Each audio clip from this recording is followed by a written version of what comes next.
C'est un projet d'audio-guide documentaire qui raconte l'Est de Sherbrooke à travers le récit de gens qui y habitent. Donc, c'est 5 portraits documentaires d'environ 10 minutes chacun. C'est un projet qui va être disponible sur la placette par des codes QR au courant de l'été. On va également retrouver les versions en langue des signes québécoises de chacun de ces épisodes. Au Québec, il n'y a aucun balado qui est interprété en langue des signes québécoises. Donc, c'est à Sherbrooke qu'on va produire le premier balado avec des vidéos en langue des signes québécoises. Pourquoi est-ce qu'il y a aussi peu, selon vous, de ce genre de contenu culturel?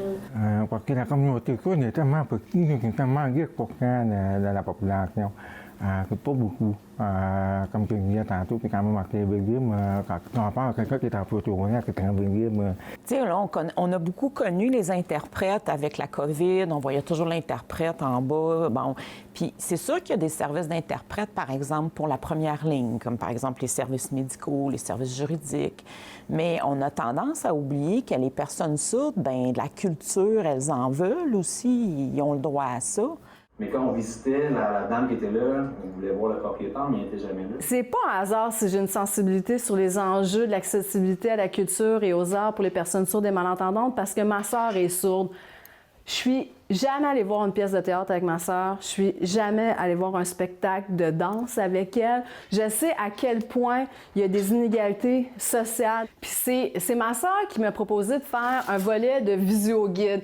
Elle me disait, Marie, nous autres les sourds, on lit tout. On regarde le bulletin de nouvelles, c'est tout le temps de la transcription. Il me semble que ça serait intéressant, tu sais, qu'on l'a en langue des signes québécoise. J'ai écouté plusieurs fois les capsules audio. Puis là, j'ai regardé. Des fois, il y avait des noms que je comprenais pas, ou soit que, tu sais, que c'était difficilement prononcé parce que c'était des personnes immigrantes, je comprenais pas leur nom. Fait que là, j'ai demandé à d'autres personnes pour m'aider pour ça. Puis aussi au niveau des signes, il y avait quelques signes que j'ai fait un peu de recherche. Puis c'est ça, que c'est de le pratiquer plusieurs fois, ça aide quand tu arrives pour l'enregistrement. Bien, ce que j'aime de ce projet-là, c'est que je me dis que les personnes sourdes sont comme nous, ils aiment la culture et l'art, puis eux, ils n'ont pas le choix de...